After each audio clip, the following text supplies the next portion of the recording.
Good morning students. मैं Chaudhary Motaram Mir memorial college of education 5 NRD निर्माणा सूरतगढ़ से class B.Ed second year subject gender school and society topic नारीवाद।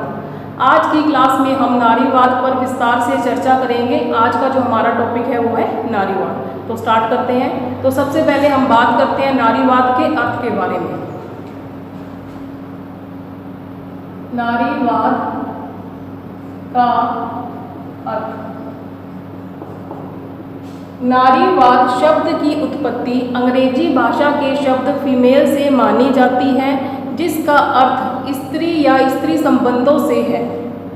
जिसकी उत्पत्ति है वो तो फीमेल शब्द से मानी जाती है, जिसका अर्थ स्त्री या स्त्री संबंधों से है।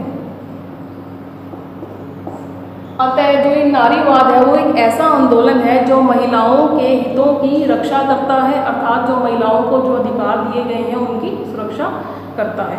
नर और नारी अर्थात पुरुष और महिला इस संसार के महत्वपूर्ण पक्ष हैं। इन्हीं के आधार पर ही जो ये संसार है उसका सृजन होता है। अब कहते हैं कि जो महिला और पुरुष के अंदर जो अंतर है वो प्राकृतिक है। कहते हैं कि जो शारीरिक बनावट को लेकर जो अंतर है वो प्राकृतिक है। उसी से नर और नारी की पहचान होती है कि बॉडी स्ट्रक्चर से ही पता चलता है कि वो नर है या मादा अर्थात पुरुष है या महिला है।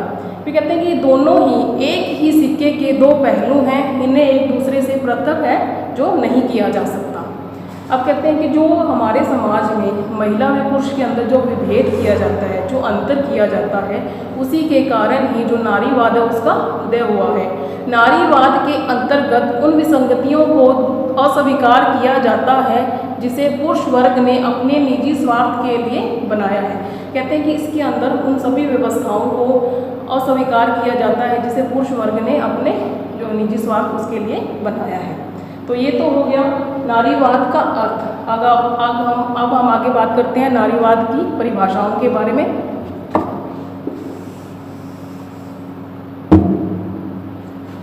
नारीवाद की परिभाषा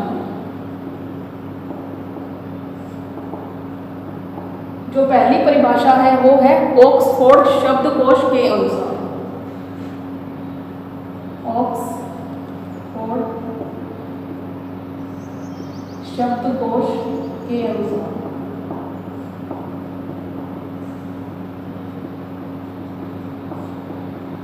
इसमें कहते हैं कि जो नारीवाद है वो नारी के अधिकारों की मान्यता, उनकी उपलब्धियों और उनके अधिकारों की वकालत करता है। जो नारीवाद है वो नारियों के अधिकारों की मान्यता, उनकी उपलब्धियां तथा अधिकारों की वकालत है। अधिकारों की वकालत है। ठीक है, ये तो होगी पहली डेफिनेशन। जो सेकंड डेफिनेशन है वो है मैरी होस के अनुसार। मैरी होस के अनुसार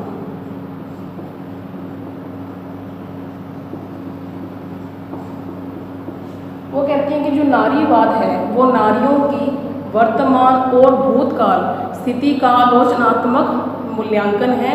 यह स्त्रियों से संबंधित उन मूल्यों के लिए चुनौती है जो दूसरों के द्वारा उसे पेश की जाती है। जो नारीवाद है वो नारियों की वर्तमान एवं भूतकाल स्थिति का आलोचनात्मक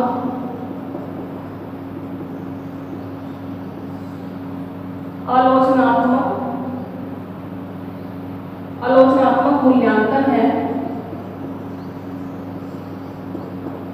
यह स्त्रियों से संबंधित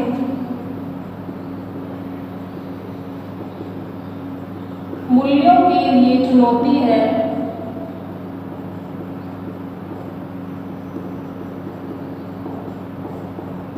जो उसे दूसरों के द्वारा पेश की जाती है। ठीक है, जो नेक्स्ट डेफिनेशन है वो है प्रोफेसर S.K. दुबे की।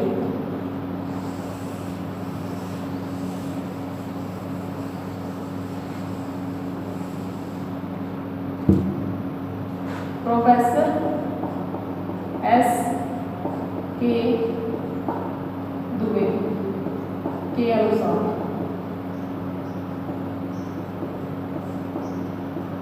तो प्रोफेसर S.K. दुबे हैं, वो कहते हैं जो नारीवाद है, नारीवाद महिलाओं के सशक्तिकरण के लिए चलाए गए आंदोलनों से संबंधित है, जिसमें नर व नारी की मानवजन्य असमानता को अस्वीकार किया जाता है और यह सिद्ध किया जाता है कि नारी व्यवसायिक, सामाजिक, आर्थिक सभी क्षेत्रों में पुरुष वर्ग से अच्छी भूमिका का निर्वहन कर सकती है।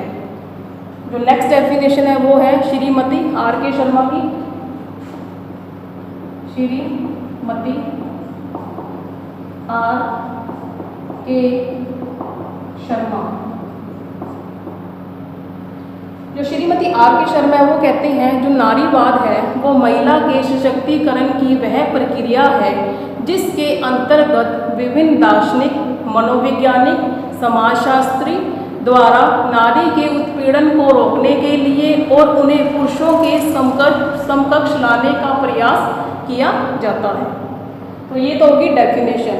उपरोक्त विवेचन के आधार पर हम कह सकते हैं कि जो नारीवाद है वो महिलाओं की स्थिति का आलोचनात्मक मूल्यांकन करता है और महिलाओं को पुरुषों के समान स्थिति, पुरुषों के समान जो स्थिति है वो वहाँ पर पहुँचाने का प्रयास करता है।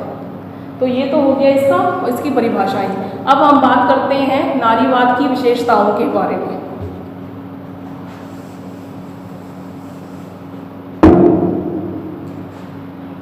नारीवाद की विशेषताएं, जो इसकी पहली विशेषता है वो है स्त्रियां लैंगिक प्राणी नहीं मानव प्राणी है। स्त्रियां लैंगिक प्राणी नहीं मानव प्राणी है।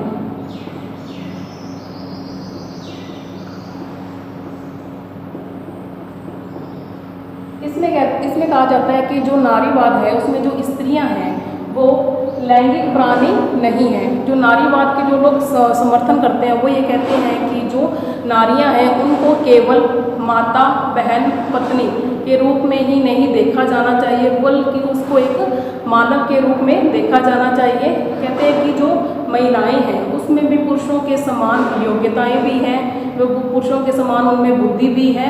तो कहा जाता है कि उन्हें महिलाओं को भी पुरुषों के समान ही अपने आत्म विकास करने के अवसर दिए जाने चाहिए। जब उन्हें अपने आत्म विकास के अवसर जब दिए जाएंगे तो वो प्रत्येक क्षेत्र में पुरुषों के समान अपना कार्य कर सकेंगे। ये तो हो गया फर्स्ट पॉइंट। जो सेकंड पॉइंट है वो है समान अधिकार एवं समान अवसर।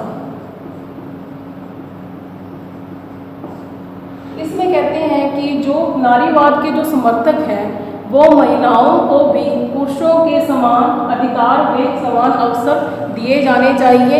कि कहते हैं उनको भी पुरुषों के समान प्रत्येक क्षेत्र में, चाहे वो व्यवसायिक क्षेत्र हो, चाहे वो राजनीतिक क्षेत्र हो, चाहे वो सामाजिक क्षेत्र हो, चाहे वो आर्थिक क्षेत्र हो, से पुरुषों के समान जो है अधिकार दिए जाने चाहिए। महिलाओं को भी पुरुषों के समान अपना जो जीवन है वो स्वतंत्रता पूर्वक व्यतीत करने, अपनी इच्छा के अनुसार व्यवसाय चुनने, नौकरी करने, विवाह करने या तलाक संबंधी जो अधिकार है वो उसे दिए जाने चाहिए। उसे भी पुरुष के समान राजनीतिक क्षेत्र में अपने मताधिकार का उपयोग करने, चुनाव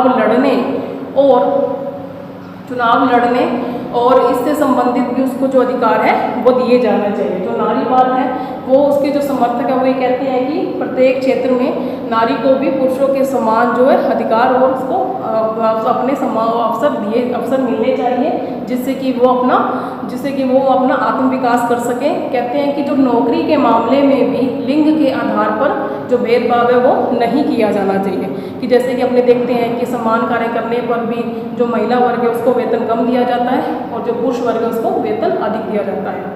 ठीक है, ये तो हो गया सेकंड पॉइंट। अब थर्ड पॉइंट के बारे में बात करते हैं। जो थर्ड पॉइंट है वो है पितृ प्रधानता का विरोध। पितृ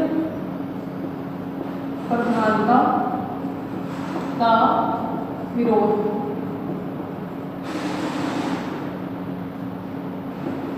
जो नारीवाद के समर्थक हैं वो पितृ प्रधानता का विरोध करते हैं। वो कहते हैं कि जो पितृ प्रधानता है वही महिलाओं के शोषण तथा उसके साथ जो दुर्व्यवहार किया जाता है उसका जो मुख्य कारण है वो है पितृ प्रधानता। क्योंकि पितृ प्रधानता में ये होता है कि जो पुरुष वर्ग है उसको हमेशा ही ऊंचा समझा जाता है और जो नारी वर्ग है उसको हमेशा ही नीचा समझा जाता है। जो महिला वर्ग है उसको हमेशा ही पुरुष वर्ग की आज्ञा का पालन करना पड़ता है, उनके द्वारा जो निर्णय लिए जाते हैं उनका सम्मान किया जाता है। वो कहते हैं कि परिवार में जब लड़के लड़की की परवरिश करते हैं तो भी जो उसका समाजीकरण है इस प्रकार से किया जाता है कि महिलाओं को हमेशा ही पुरुष की आज्ञा का पालन करना चाहिए। कि जैसे कि अपने पितृसत्ता में पढ़ा है कि जो भी उनको अधिकार दिए गए हैं, या एक तो पहले बात तो उनको अधिकार, जो महिलाएं हैं उनको अधिकार कम मात्रा में दिए गए हैं, जो अधिकार दिए गए हैं उसमें भी वो उसे पुरुषों के अधीन ही बनाया गया है। तो जो नारीवाद है, जो नारीवाद के जो समर्थक हैं वो पितृ प्रधानता का विरोध करते हैं। ठीक है, ये हो गया थर्ड पॉइंट। जो आगे फोर्थ पॉइंट है वो है परिवार की संस्था का विरोध। परिवार की संस्था का विरोध। जो नारीवाद के जो उग्र समर्थक हैं वो परिवार की जो संस्था है उसका विरोध करते हैं, क्योंकि वो कहते हैं कि जो परिवार है उसमें महिलाओं का जो कार्य क्षेत्र है वो घर से संबंधित है, उसे बाहर के कार्य करने नहीं दिए जाते। तो उसकी जब तक वो घर पे रहेगी तो वो अपनी योग्यता का विकास किस प्रकार कर पाएगी, अपनी क्षमताओं का विकास है वो किस प्रकार से कर पाएगी, क्योंकि उसे उसका जो कार्य क्षेत्र है घर तक संबंधित कर दिया जाता है। उसे घर के काम काज करने, घर में जैसे खाना बनाना, बर्तन साफ करना या फिर अपने बच्चा पैदा करना, बच्चों का पालन पोषण, उससे संबंधित उसको जो उत्तरदायित्व है वो दिए गए हैं। तो इसी कारण जो नारीवाद के जो समर्थक हैं वो जो परिवार की जो संस्था है वो इसका विरोध करते हैं। तो कहते हैं कि जो नारी के जो उत्पीड़न हो रहा है, जो नारी का जो शोषण हो रहा है या जो उनके साथ दुर्व्यवहार किया जाता है, जो उसका जो मेन रीज़न है वो है परिवार के द्वारा भी नारियों का जो शोषण वो किया जाता है, इसीलिए इसका विरोध किया गया है। ये तो हो गया फोर्थ पॉइंट। आगे जो फिफ्थ पॉइंट है वो है नारियों की परंपरावादी भूमिका में अंतर।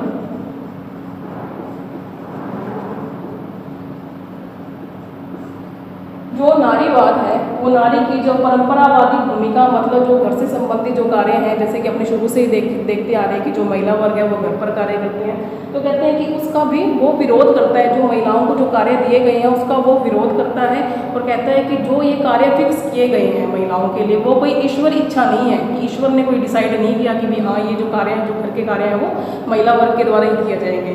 तो कहते हैं कि ये जो देवी आदेश नहीं है, ये तो जो ये भेद किया जाता है, जो ये महिलाओं के जो कार्य बनाए गए, जो पुरुषों के कार्य बनाए गए हैं, वो जो है वो हमारे समाज के द्वारा बनाए गए हैं। कि जो हमारा जो समाज है उसमें हम देखते हैं कि जो महिला के कार्य हैं वो घर तक संबंधित है और घर के बाहर की जो भी कार्य हैं वो पुरुष वर्ग के द्वारा ही किए जाते हैं। तो जो नारीवाद है वो इसका विरोध करता है, कहते हैं, और वो कहता है कि नारी की जो परंपरा भूमिकाएं हैं उसमें अंतर होना चाहिए, उसे भी अपनी भूमिका, अपनी जो भी उसके अंदर योग्यता है उसका विकास करने के उसको भी अवसर जो है वो दिए जाने चाहिए। अब नेक्स्ट जो पॉइंट है वो है एक पति एक विवाह। इसमें कहते हैं कि जो हमारा ये समाज है उसमें ये कहा जाता है कि एक पति एक विवाह, एक पत्नी एक पति एक पत्नी विवाह। तो इसमें कहते हैं कि इसके अंतर्गत क्या होता है, महिलाओं को हमेशा ही शुरू से ही दास, जो उसकी जो भूमिका होती है वो एक दासी की तरह होती है। उसे अपने पति की आज्ञा का पालन करना पड़ता है, अपने बच्चों का पालन पोषण करना पड़ता है, हमेशा उसकी बात सुननी पड़ती है, उसके जो निर्णय है उसका सम्मान करना पड़ता है। तो कहते हैं कि एक पत्नी एक पति का विवाह है उसका विरोध किया जाता है, क्योंकि इसके अंदर जो महिलाओं की जो भूमिका है वो एक दासी के समान ही रह जाती है। ठीक है, जो अगर नेक्स्ट पॉइंट है वो है बच्चों की सार्वजनिक देखभाल। 7 पॉइंट है जो वो है बच्चों की सार्वजनिक देखभाल। इसमें कहते हैं कि जो बच्चों की जो देखभाल है उसका जो कार्य है वो सिर्फ स्त्री वर्ग पर नहीं होना चाहिए, उसका जो कार्य देखभाल का जो कार्य है वो सामाजिक तौर पर भी होना चाहिए, मतलब सामाजिक जो समाज है उसका भी दायित्व होना चाहिए कि बच्चों के पालन पोषण में हेल्प करें। तो कहते हैं इसके लिए क्या करना चाहिए, जो हमारा समाज है उसमें विभिन्न प्रकार के नर्सिंग होम खोले जाने चाहिए, जो नर्सिंग होम खोले जाने चाहिए और वहाँ पर जो नर्सें हैं उनकी व्यवस्था होनी चाहिए जो बच्चों की देखभाल कर सकें, उसके खाने पाने खान पान रहन सहन आदि का ध्यान रख सकें। तो जो नारीवाद है वो ये कहता है कि जो बच्चों की जो देखभाल उसका जो उत्तरदायित्व केवल महिलाओं पर ना होकर समाज पर भी उसका उत्तरदायित्व होना चाहिए। तो ये तो हो गया 7 पॉइंट। जो 8 पॉइंट है वो है लैंगिक स्वतंत्रता। जो 8 पॉइंट है वो है लैंगिक स्वतंत्रता। इसमें कहते हैं कि जो नारीवाद है उसके जो समर्थक है वो ये कहते हैं कि जो महिलाएं उनको भी पुरुषों के समान लैंगिक स्वतंत्रता का जो अधिकार है वो मिलना चाहिए, उसे अपनी इच्छा के अनुसार विवाह करने या ना करने का भी अधिकार होना चाहिए। वो कहते हैं कि उसको अपने मतलब जीवन साथी चुनने का अधिकार होना चाहिए, उसे किसी के दबाव में भी आकर किसी मानसिक रोगी है कोई या शारीरिक रोगी है उस व्यक्ति से विवाह करने की ज़रूरत नहीं है। तो बोले जाते हैं कि जो नारीवाद है वो कहता है कि महिलाओं को भी पुरुषों के समान जो लैंगिक स्वतंत्रता का जो अधिकार है वो दिया जाना चाहिए। तो नेक्स्ट पॉइंट है वो है निजी संपत्ति का विरोध। 9 पॉइंट है निजी संपत्ति का विरोध।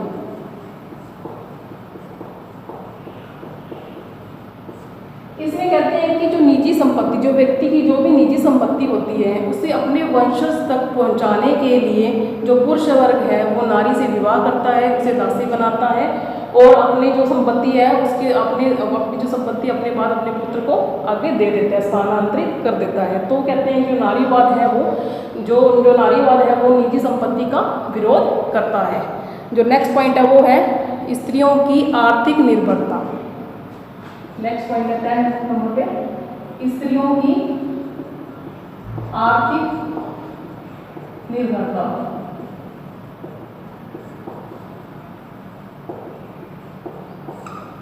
इसमें कहते हैं कि जो महिलाएं हैं वो आर्थिक रूप से अपने पति पर ही निर्भर करती हैं, क्योंकि उसे नौकरी करने नहीं दी जाती है, उसे अपनी जो क्षमताएं हैं उसकी जो योग्यताएं हैं उसको प्रदर्शित करने के अवसर ही नहीं मिलते, वो घर पे ही बैठी रहती है। तो करके जो उसकी निर्भरता है वो पुरुष वर्ग पर ही होती है, उसे अपने छोटे छोटे कार्यों के लिए भी पुरुष वर्ग पर ही निर्भर रहना पड़ता है। तो कहा जाता है कि जो नारीवाद है वो कहते हैं कि जो महिलाओं को भी पुरुषों के समान अलग अलग उद्योग धंधों में लगाना चाहिए, ताकि वो जो पुरुषों पर जो निर्भर है उसको जो उसकी निर्भरता है वो समाप्त हो जाए। ये तो क्या 10th पॉइंट। जो 11th पॉइंट है वो है स्त्री एक उत्पीड़ित वर्ग है। स्त्रियां एक उत्पीड़ित वर्ग है। जो नारीवाद है वो कहते हैं जो स्त्री है, जो स्त्री वर्ग है वो एक उत्पीड़ित वर्ग है, क्योंकि विभिन्न समाजों में आज हम देखते हैं कि विभिन्न समाजों में भी नारी का शोषण किया जाता है। जो नारीवाद कहता है कि वो जो स्त्रियां हैं वो एक उत्पीड़ित वर्ग है, क्योंकि जैसे जहाँ पर जैसे पितृ प्रधानता है या पारंपरिक जो पितृ प्रधानता चल रही है उसमें उन परिवारों में क्या होता है कि जो महिलाएं हैं उनको ना तो नौकरी करने का अधिकार दिया जाता है, ना ही उन्हें अपनी निजी संपत्ति रखने का अधिकार दिया जाता है। तो नारीवाद जो कहता है कि जो महिला है या महिला वर्ग है वो एक उत्पीड़ित वर्ग है। ये तो होगी इसकी विशेषताएं। जो नेक्स्ट है वो है नारीवाद के रूप।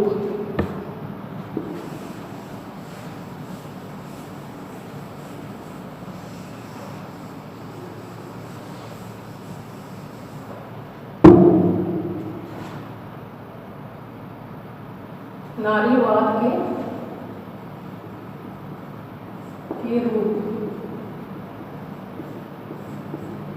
इसमें कहते हैं कि जो नारीवाद है वो आम अपने उसको कह सकते हैं कि वो एक जो नारी की जो स्थितियां हैं उसके संबंध में एक विचारों का समूह है। इसके जो समर्थक है उनको 3 श्रेणियों में बांटा गया है। जो पहली श्रेणी है उसमें कहा गया है कि जो पहली श्रेणी की जो समर्थक है वो ये बात कहते हैं कि जो ये पुरुष प्रधान जो समाज है उसमें सुधार किया जाना चाहिए, स्त्री की स्थितियों में सुधार किया जाना चाहिए, जिससे क्या होगा, स्त्री और पुरुष की जो समानता की स्थिति है वो हमारे समाज में देखी जाएगी। और जो नारीवाद के जो दूसरी श्रेणी के जो समर्थक है वो ये बात कहते हैं कि जो महिलाएं हैं, महिलाओं के लिए जो विभिन्न प्रकार की जो संस्थाएं हैं वो महिलाओं के शोषण के लिए उत्तरदायी है, अतः इस प्रकार की जो संस्थाएं उनका विनाश किया जाना चाहिए, मतलब उनको समाप्त कर दिया जाना चाहिए। और जो थर्ड श्रेणी के जो विचारक हैं वो ये बात बोलते हैं कि जो नारियों के जो ये पुरुष पक्षीय जो ढांचा है उसमें परिवर्तन किया जाना चाहिए और उसे भी महिलाओं के साथ उसे जो पुरुष वर्ग है उसको भी महिला वर्ग के समान ही, जो महिला वर्ग है उसको भी पुरुष वर्ग के समान ही प्रत्येक क्षेत्र में अधिकार दिए जाने चाहिए, चाहे वो यौन संबंधों का अधिकार ही क्यों ना हो। तो हम बात करते हैं इसके रूपों के बारे में। इसके 3 रूप हैं। पहला है उदारवादी नारीवाद, दूसरा है समाजवादी नारीवाद और तीसरा है उग्रवादी नारीवाद। जो पहला है वो है उदारवादी नारीवाद और जो सेकंड नंबर पे है वो है समाजवादी नारीवाद और जो थर्ड नंबर पे है वो है उग्रवादी नारीवाद। ठीक है, ये 3 रूप हैं। तो सबसे पहले हम बात करते हैं उदारवादी नारीवाद की। तो इसके जो समर्थक हैं वो है जॉन लॉक, J.S. मील, बेटी फ्राइडन और मैरी वॉलस्टोनक्राफ्ट।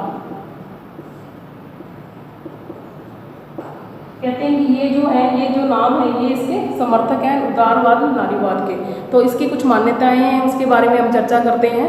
जो पहली मान्यता है वो है कि जो महिलाएं हैं उनको लैंगिक प्राणी नहीं समझना चाहिए, उन्हें एक मानव प्राणी समझना चाहिए। जो भी महिलाओं की जो भूमिकाएं निर्धारित की गई हैं वो लिंग के आधार पर नहीं होनी चाहिए, मतलब उसको एक मानव प्राणी के आधार पर उनकी जो भूमिकाएं हैं उनको निर्धारित किया जाना चाहिए। तो सेकंड नंबर पे वो ये कहता है कि जो महिलाएं हैं उनको भी पुरुषों के समान अपनी उन्नति के मतलब अपने विकास के अवसर उन्हें दिए जाने चाहिए। जब महिलाओं को अपने विकास या उन्नति के अवसर नहीं मिलते हैं तो वो पुरुष वर्ग से पिछड़ जाती हैं, मतलब पुरुष वर्ग से जो पीछे हो जाती हैं। ठीक है, जो आगे थर्ड पॉइंट है उसमें कहा गया है कि जो नारियां हैं उसे प्रत्येक क्षेत्र में, चाहे वो सामाजिक क्षेत्र है, आर्थिक क्षेत्र है, राजनीतिक क्षेत्र, हर क्षेत्र में उसे उसे पुरुषों के समान ही अधिकार दिए जाने चाहिए। उन्हें अपनी इच्छा के अनुसार व्यवसाय करने, नौकरी करने आदि का अधिकार उन्हें दिया जाना चाहिए। और कहते हैं कि जो लिंग के आधार पर जो मतलब नौकरियों में भी जो भेदभाव है वो भी नहीं किया जाना चाहिए। नेक्स्ट पॉइंट में वो कहते हैं कि जो महिलाओं के विवाह संबंधी भी अधिकार उसको मिलने चाहिए। अपनी इच्छा के अनुसार अपने लिए जीवन साथी चुनने का अधिकार उसे होना चाहिए। किसी भी सामाजिक दबाव में आकर उसे शारीरिक रूप से या मानसिक रूप से कोई विकलांग अगर लड़का है तो उसे विवाह करने के लिए उसे हमेशा बाध्य नहीं होना चाहिए। फिर जो नेक्स्ट पॉइंट है वो कहते हैं कि स्त्रियों को भी पैतृक संपत्ति का जो अधिकार उनको मिलना चाहिए। इस प्रकार जो कहते हैं कि जो उदारवादी नारीवाद है वो महिलाओं के अधिकारों की सुरक्षा करता है और उसके पुरुषों के समान ही अधिकार देने के पक्षधर में वो है। तो अब नेक्स्ट जो बात करते हैं वो है समाजवादी नारीवाद। इसके जो समर्थक हैं वो है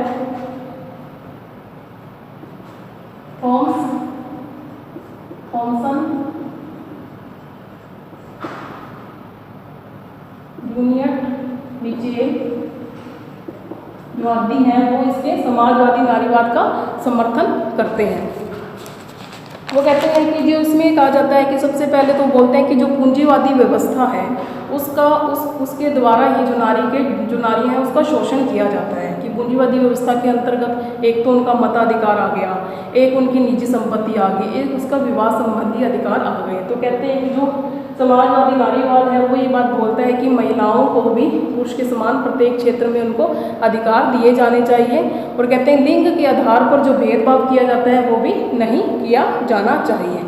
फिर जो नेक्स्ट है पॉइंट, उसमें कहते हैं कि जो समाजवादी नारीवाद है वो कहता है कि जो परिवार है वो परिवार जो संस्था है उसका विरोध करता है, क्योंकि कहते हैं कि परिवार में जो महिलाएं हैं वो घर के कार्यों में ही वो अपना पूरा जीवन व्यतीत कर देती है, उसे अपने बारे में सोचने का जो अवसर है वो ही उन्हें प्राप्त नहीं होते हैं।